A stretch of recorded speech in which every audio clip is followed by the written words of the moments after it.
Sir, ano po ang aming masasabi tungkol sa Wonderban? Meron po ba kayong isang magandang karanasan tungkol dito? Experience ko dito sa Wonderban, mga 2 weeks ago, naglilinis ako ng motor ng motor. Nadikit itong baraso ko sa tambutso. Talagang napakahapdi, ang sakit. Lapnos talaga siya.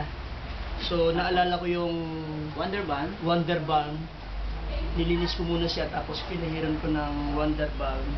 Pagkatapos Ang observation ko, after 3 days, ang tingin ko tuyo na siya eh.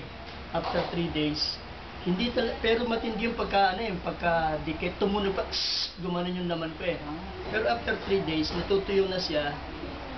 Tapos after 5 days, mapula-pula na lang siya. Mapula-pula na lang siya. Kaya napakagaling po talaga ng halos Wonderban against Star. ang tuos ko 1 week, okay